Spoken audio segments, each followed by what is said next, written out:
नमस्ते जी, कैसे हैं आप सब। टू फेज मेथड की इंट्रोडक्शन मैंने आपको दी थी। अगर कुछ बच्चों को वहां पे प्रॉब्लम हुई है, कुछ समझ में नहीं आया है, तो इस वीडियो में जब हम क्वेश्चन करेंगे तो बड़ी अच्छे से तरीके से समझ आने वाला है, ये मेरी गारंटी है। चलो जी शुरू करें। फिर भी वो इंट्रोडक्शन वाली वीडियो देख लेना, आपका थोड़ा सा बेस बन जाएगा। 100% नहीं तो 80% तो वहां पे समझ आपको आ ही जाएगा। ठीक है, चलो स्टार्ट करें। चलो जी, मैंने क्या बोला था, मिनिमम को सबसे पहले क्या करना होता है, मैक्सिमम में चेंज करना होता है। ऑब्जेक्टिव फंक्शन हमेशा हमें मैक्सिमम में चाहिए। ठीक है, दिक्कत कोई नहीं है। मिनिमम में आप प्लस एम लोगे, मैक्सिमम में आप माइनस एम लोगे। ठीक है, कई बार कंफ्यूज हो जाओगे कि प्लस एम कहां लेना है, माइनस एम कहां लेना है। तो इसको अवॉइड करने के लिए आप ये सीधा याद रखो कि क्वेश्चन को, ऑब्जेक्टिव फंक्शन को हमेशा मैक्सिमाइज में लाना है और वहां पर माइनस एम आएगा। बस ये याद रखो। ठीक है, डन है। चलो स्टार्ट करो। मिनिमाइज को मैक्सिमाइज में कन्वर्ट करना है, कैसे करेंगे, इनटू में -1 करके। तो ये हो जाएगा -15 अपॉन में 2x1 प्लस 3x2। कोई दिक्कत इसमें बिल्कुल भी नहीं। चलो कंस्ट्रेंट्स पे आओ। ये एसटी मतलब सब्जेक्टेड टू कंस्ट्रेंट्स लिखा होता है ना क्वेश्चन में, this minimise this subjected to this. ठीक है, चलो कंस्ट्रेंट लिखो, 3x1 -x2 -x3 और इक्वल टू मैं बहुत दूर जाकर लिख रहा हूं 3। ठीक है, रीजन पता है आपको, बहुत बढ़िया। -x2 प्लस x3 और इक्वल टू लिख रहा हूं यहां पे 2। ठीक है, और ये दिया है कि सारे पॉजिटिव होंगे। चलो जी, ग्रेटर देन का साइन है तो सरप्लस वेरिएबल आएगा। ठीक है, चलो सरप्लस वेरिएबल डाल दो, -x4 यहां डाल दो और -x5 यहां डाल दो। ठीक है, अब हमने एक चीज सीखी है, सरप्लस के साथ क्या आता है, आर्टिफिशियल वेरिएबल आता है। चलो जी आर्टिफिशियल वेरिएबल डाल दो, प्लस x6 प्लस x7। और मैंने क्या बताया था, आर्टिफिशियल वेरिएबल को हमेशा बक्से में बंद करके रखो, क्योंकि ये बड़ी खास चीज है, इसको छुपा के रखना है। ठीक है, चलो जी यहां पे वॉइड स्पेसिस में 0 0 डाल दो, 0x5 यहां पे 0x6 यहां पे 0x7। समझ में आ गई इतनी चीज समझ में आ गई। अब देखो इसका इफेक्ट z पे भी पड़ेगा। सरप्लस वेरिएबल किया है हमने और आर्टिफिशियल वेरिएबल ऐड किया है हमने, तो इसका इफेक्ट ऑब्जेक्टिव फंक्शन में, ठीक है, पड़ेगा। ऐसे याद रख लो कि ऑब्जेक्टिव फंक्शन में भी कुछ ऐड होगा। ठीक है, चलो यहां पे 0x3 0x4 0x5 ऐसे डालते थे हम। ठीक है, अब x6 है, मैंने क्या बोला था, ये खास है तो इसको बोलेंगे -m लगाएंगे। इसके साथ क्या लगाएंगे, -m। आगे देखो x7 भी खास है तो -m x7। कोई दिक्कत इसमें जरा सी भी दिक्कत बिल्कुल भी नहीं। बहुत बढ़िया। चलो टेबल बनाते हैं। जैसा कि ये 2 फेज मेथड है तो पहले क्या होगा, फेज 1 शुरू होगा। तो अब फेज 1 हम शुरू करने वाले हैं। मैंने आपको एक चीज बताई थी, फेज 1 में क्या करना है, सभी x वाली टर्म्स के कोफिशिएंट को इक्वल टू 0 कर दो और m इक्वल टू 1 कर दो। ठीक है, इंट्रोडक्शन में मैंने आपको ये चीज बताई थी। चलो अब यहां पे देखो, तो मैक्स z इक्वल टू क्या हो जाएगा, देखो ये भी 0 हो जाएगी, ये भी 0, ये भी 0, ये भी 0, ये भी 0। ठीक है, बचा क्या, -x6 -x7 -x7। ये चीज समझ में आई, इसको z डैश बोल दो। ये बहुत जरूरी चीज है ये। मैंने क्या बोला, x वाली टर्म से जितने भी कोफिशिएंट हैं उन सबको क्या कर दो, 0 कर दो। ये तो 0 ऑलरेडी ही है, इनको भी 0 कर दो, तो ये सारे 0 0 हट जाएंगे। ठीक है, 0 मतलब कोई एग्जिस्ट नहीं कर रहा ना, तो ये सारे 0 हट जाएंगे। और मैंने क्या बोला, m को क्या कर दो, इक्वल टू 1 कर दो। तो यहां देखो m को इक्वल टू 1 कर दो तो माइनस का x6 हो जाएगा और माइनस का x7 हो जाएगा। ठीक है, तो z डैश हमारे पास ये बचा। अब कोई दिक्कत नहीं है, फेज 1 शुरू कर चुके हैं हम। ठीक है, फेज 1 में ये चीज होती है सबसे पहले। ठीक है, चलो टेबल बनाओ। अब यहां आता है CB, यहां आता है XB, यहां पे B, यहां पे x1 x2 x3 x4 x5 x6 और x7। ठीक है, ऊपर CJ लिखो, दिख रहा है आपको, एक बार चेक कर लेते हैं। बहुत बढ़िया, बढ़िया तरीके, सुंदर राइटिंग होगी मेरी अब। चलो सीजे लिखेंगे यहाँ पे 0 0 0 0 0 x6 क्या है -1 और -1 x7, ठीक है, डन है। चलो मैट्रिक्स बनाते हैं जल्दी से।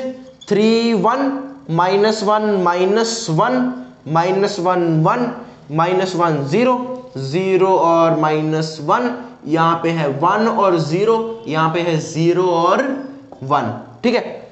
बी में क्या आता है, राइट हैंड साइड वाली वैल्यूज 3 और 2, ठीक है। यहां पे क्या आएगा, आर्टिफिशियल वेरिएबल्स कौन से हैं, x6 और x7, इसके आगे कोफिशिएंट -1 -1। कोई दिक्कत इसमें, कोई दिक्कत इसमें। चलो zj निकालो, zj निकालो। देखो -1 × 3 -3, -1 × 1 -1, तो -3 -1 -4, ठीक है।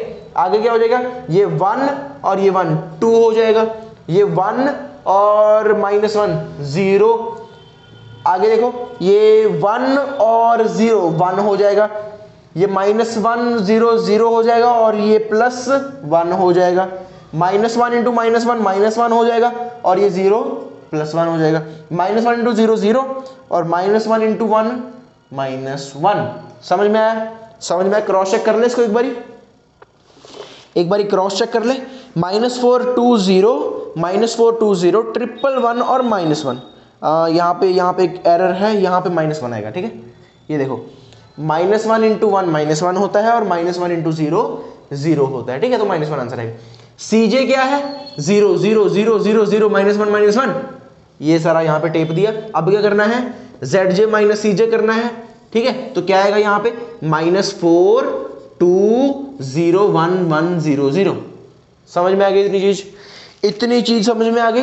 अब क्या देखते थे हम, क्या देखते थे zj - cj में, मोस्ट नेगेटिव एलिमेंट। देखो -4 दिख गया, इसके ऊपर जो यहाँ पे x1 मिनिमम रेशियो निकालो। ये चीजें आपको पता है, ये मैं मान के चल रहा हूं आपको चीजें सब पता है, क्योंकि मैंने सिंप्लेक्स मेथड में भी बड़ी गहराई से बताया है और बिगम मेथड में भी बहुत गहराई से बताया है। अगर नहीं आता है आपको ये चीज तो कृपया वो पहले वीडियो जाकर देख लो, बड़ी अच्छे तरीके से समझ वहां पे आ जाएगा, ठीक है। मिनिमम रेशियो कैसे निकालेंगे, 3 / 3 1, 2 / 1 2, मिनिमम वैल्यू 1 है, ठीक है। इसको क्या बोलते हैं हम, इसको क्या बोलते हैं हम, मैं नहीं बताऊंगा, अब मैं नहीं बताऊंगा बता देता हूं। मिनिमम वैल्यू, इसको बोलते हैं मिनिमम वैल्यू, ठीक है। इसको क्या बोलते हैं, इसको क्या बोलते हैं, एंट्री एलिमेंट। और इस पूरे को क्या बोलते हैं, की कॉलम, की कॉलम, ठीक है। अब इसके इधर आओ, इसके इधर आओ, इसके इधर आओ, यहां पे 3 पे इंटरसेक्ट किया, इसको क्या बोलते हैं, की एलिमेंट या फिर पाइवट एलिमेंट, ठीक है। जिसको हमने क्या करना होता है, 1 करना होता है, और इसके ऊपर 0 और इसके नीचे 0, ठीक है। समझ में आ गया, 3 को 1 करना है, ठीक है। नेक्स्ट टेबल बनाएंगे, नेक्स्ट टेबल बनाएंगे। चलो जी फटाफट से बनाते हैं, देखो यहाँ पे फटाफट से बनाएंगे, ठीक है। मैंने ये सॉल्व कर रखा है तो मैं आपका टाइम वेस्ट नहीं करूंगा, ठीक है, दोबारा यहाँ पे सॉल्व करके। तो CB XB यहाँ पे B और ये सारी टर्म्स आ जाएंगे। देखो यहाँ पे देखो, अब ये चीज देखो, x6 जाएगा, x1 आएगा, ठीक है। x6 क्या है, आर्टिफिशियल वेरिएबल, आर्टिफिशियल वेरिएबल। मैंने क्या बोला था, अगर आर्टिफिशियल वेरिएबल आ जाए तो नेक्स्ट टेबल में उसको नहीं लिखना है। बहुत बढ़िया, बहुत बढ़िया। तो x6 वाला कॉलम हम नेक्स्ट टेबल में छोड़ देंगे। तो कहां तक वैल्यू जाएगी यहाँ पे, x1 x2 x3 x4 x5 और x7। ध्यान दो यहाँ पे ध्यान दो, आर्टिफिशियल वेरिएबल वाला कॉलम हम उसमें नहीं लिखेंगे। फटाफट से मैं वैल्यूज नोट कर रहा हूं यहाँ पे। देखो 3 को हमने क्या करना है, 1 करना है, तो डिवाइड बाय 3 करेंगे, तो पूरी रो को डिवाइड बाय 3 कर देंगे। देखो यहाँ पे रो 1 डिवाइडेड बाय 3, ठीक है। तो यहाँ पे आपके पास क्या, यहाँ पे x6 है ना, तो यहाँ पे x1 आ जाएगा और नीचे x7 एज इट इज, ठीक है। यहाँ पे 0 0 0 0 0 और -1, x7 -1 है और x1 0 है, x7 -1 है, x1 0 है, ठीक है। वैल्यूज लिख रहा हूं डायरेक्ट, यहाँ पे 1 आएगा, यहाँ पे 1। आप क्रॉस चेक कर सकते हो, ठीक है। अगर कोई गलती कर रहा हूं मैं तो कमेंट बॉक्स में बता सकते हो, ठीक है। इंसान है ना, गलतियां हो जाती हैं। 0 और 0। अब अगली रो देखो, 1 है, क्या करना है, 0 करना है, तो 1 माइनस का हमेशा न्यू रो से करते हैं, ओल्ड माइनस का न्यू, ठीक है। तो ये क्या हो जाएगा, ये 2 माइनस का 1 1 हो जाएगा, ठीक है। यहाँ पे 0 हो जाएगा, यहाँ पे -2/3 हो जाएगा, यहाँ पे 4/3 हो जाएगा, यहाँ पे 1/3 हो जाएगा, यहाँ पे -1 और 1 हो जाएगा, ठीक है। ZJ निकालेंगे हम यहाँ से, ZJ निकालेंगे यहाँ से, तो ZJ हमारे पास 0 2/3 -4/3 -1/3 1 और -1। CJ क्या है, 0 0 0 0 0 और -1। ZJ माइनस CJ करो सॉरी, ये हो जाएगा 0 2/3 -4/3 -1/3 1 और 0, ठीक है। 0 2/3 -4/3 -1/3 1 और 0। अब देखो मोस्ट नेगेटिव क्या है, मोस्ट नेगेटिव क्या है, 4/3 करोगे तो 1 पॉइंट कुछ आएगा, और 1/3 करोगे तो 0 पॉइंट कुछ आएगा, तो 1 पॉइंट कुछ वाले को लेंगे, तो ये ऊपर गया ऊपर गया ऊपर गया, x3 ये क्या है, एंट्री एलिमेंट x3, ये पूरा क्या है, की कॉलम। आगे जाओ, मिनिमम रेशियो कैसे निकालेंगे, 1 डिवाइडेड बाय -1/3, तो ये -3 हो जाएगा, 1 डिवाइडेड बाय 4/3, तो ये 3/4 हो जाएगा। इतना क्लियर है, इतना क्लियर है, ठीक है। अब देखो नेगेटिव टर्म हम लेते नहीं है, पॉजिटिव वाली लेते हैं, यहाँ पे एक ही पॉजिटिव है, तुम्हारी यही मिनिमम वैल्यू हो जाएगी। इसके इधर आओ, 4/3। अच्छा, इसमें आप सोच रहे होंगे ज्यादा जोर क्यों नहीं दे रहा हूं, क्योंकि ये आपने ऑलरेडी किया हुआ है, ये ऑलरेडी आपने किया हुआ है, ये आपको करना अब आता है, ठीक है। बार बार वो चीज रिपीट नहीं करेंगे ना, ये आपको आता है। बिगिनर वाली वीडियो में, सिंपलेक्स वाली वीडियो में आपको अच्छे तरीके से बता रखा है, ठीक है। चलो, तो 4/3 क्या है हमारा, की एलिमेंट या फिर पाइवट एलिमेंट। अब इसको क्या करना है, मैंने 1 करना है किसमें, नेक्स्ट आइट्रेशन में, तो फटाफट से ये नोट कर लिया, ये नोट कर लिया। अभी फेज 1 चल रहा है, फेज 1 अभी चल रहा है, खत्म नहीं हुआ। चलो, ये रब कर रहा हूं मैं, चलो जी,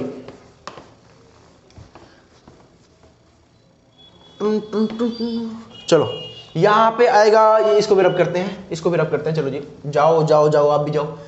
तो यहां पे आएगा मेरे पास CB XB।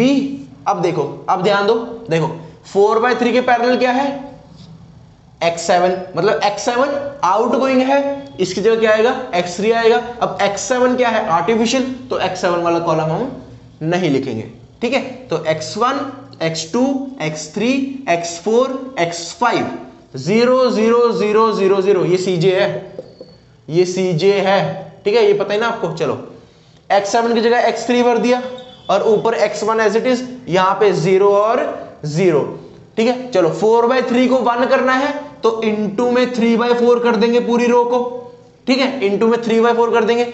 -1/3 को 0 करना है, तो -1/3 प्लस 1/3 कर देंगे पूरी रो को, और इंटू में रो 2 न्यू वाली, ठीक है, जो भी बनाने जा रहा हूं। देखो यहां पे डायरेक्ट वैल्यूज लिख रहा हूं मैं, तो यहां पे हो जाएगी मेरे पास 5/4। पहले ये सेकंड रो लिखोगे आप, पहले सेकंड रो लिखोगे, ठीक है। यहां पे देखो 3/4 हो जाएगी, क्योंकि पहले की एलिमेंट वाली रो को हम ऑपरेट करते हैं ना, -1/2, यहां पे 1/4 और यहां पे -3/4। ऊपर क्या होगा, 5/4 के बाद 1 -1/2, और यहां पे आएगा 0 -1/4 और -1/4, ठीक है, डन है। ZJ निकालो, 0 0 है, तो मैंने शॉर्ट ट्रिक बताई थी, सभी अंधाधुंध 0 0 कर दो। CJ में 0 0 ही है, तो आपके पास ZJ माइनस CJ क्या आया, 0 0 0 0 0, मतलब ZJ minus CJ greater than equal to 0। यहां तक कोई दिक्कत, यहां तक कोई दिक्कत। अब आपको यह पता चल गया कि यहां पे मेरा फेज 1 समाप्त हो गया, यहां पे मेरा फेज 1 समाप्त हो गया। मैंने बोला था ना, अगर ZJ minus CJ greater than equal to 0 आ जाए, यहां पे देखो सारे 0 0 आ गए ना, मतलब एक तरह सारे पॉजिटिव हो गए, तो वहां पे क्या हो जाएगा, आपका फेज 1 खत्म हो जाएगा। तो अब किसकी शुरुआत होगी, फेज 2 की शुरुआत होगी। अब फेज 2 की शुरुआत होगी। अब यहां पे ध्यान देना, यहां पे ध्यान देना, अब सारा फोकस इधर, कॉपी और पेन छोड़ दो, टेप ना बंद करो भी थोड़ी देर के लिए, सारा ध्यान इधर। देखो यहां देखो, ये टेबल रब कर रहा हूं मैं, ये टेबल रब कर दूं, चलो चलो जी, इसको भी इरेज करते हैं। किसकी शुरुआत होने जा रही है? फेज 2 की। ठीक है, अब ध्यान से सुनो, फेज 2 में क्या करना है? जो फेज 1 का लास्ट टेबल बना है, ध्यान से सुनो, जो फेज 1 का लास्ट टेबल बना है वो एज इट इज यहां पे बनाओ। कैसे बनाना है? ऐसे बनाना है। ध्यान देना, ध्यान देना। पहले इसमें देखो कोई आर्टिफिशियल वेरिएबल है? नहीं है, उड़ गया तो अच्छी बात है। अगर होगा भी तो इसमें नहीं लिखना। नोट कर लो, अगर इसमें आर्टिफिशियल वेरिएबल बाय चांस रह भी जाएगा तो इसमें हमने नोट नहीं करना। फेज 2 में आर्टिफिशियल वेरिएबल का कोई काम नहीं है। x1 x2 x3 x4 x5 done है, डन है। अब ये सारी वैल्यूज भी एज इट इज भर दो। x1 यहां पे x3, यहां पे 5/4, यहां पे 3/4। ध्यान देना, मैंने यहां पे कोफिशिएंट नहीं लिखे हैं अभी, यहां पे cj नहीं लिखा है अभी बताऊंगा क्यों नहीं लिखा है। यहां पे 1 0 -1/2 -1/2 0 1 0 1 -1/4 1/4 -1/4 और -3/4। डन है?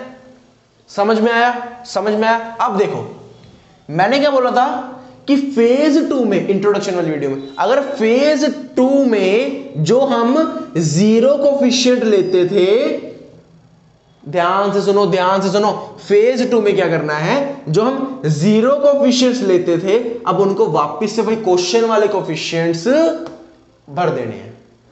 ध्यान से सुनो, फेज 1 में जो हम जीरो वाले कोफिशिएंट लेते थे, फेज 2 में जाकर दोबारा वो कोफिशिएंट क्या हो जाएंगे जो हमें क्वेश्चन में गिवन थे। ध्यान से सुन लो, अब क्वेश्चन में क्या था? क्वेश्चन में क्या था हमारे पास? देखो, x1 था -15/2, -15/2, जो हमने z डैश वाली इक्वेशन बनाई थी, जो z डैश वाली इक्वेशन बनाई थी। मैंने कहा था ना, अगर मिनिमाइजेशन मैक्सिमाइज में कन्वर्ट करना है तो मैक्सिमाइज के बाद यही तो क्वेश्चन वाला हो गया ना। ठीक है, तो z डैश वाली जो इक्वेशन बनी थी उसमें देखो -15/2 था x1 और x2 था आपके पास 3 और बाकी 0 0। समझ में आ गया? x1 का कोएफिशिएंट क्या है? -15/2, x3 का क्या है? 0।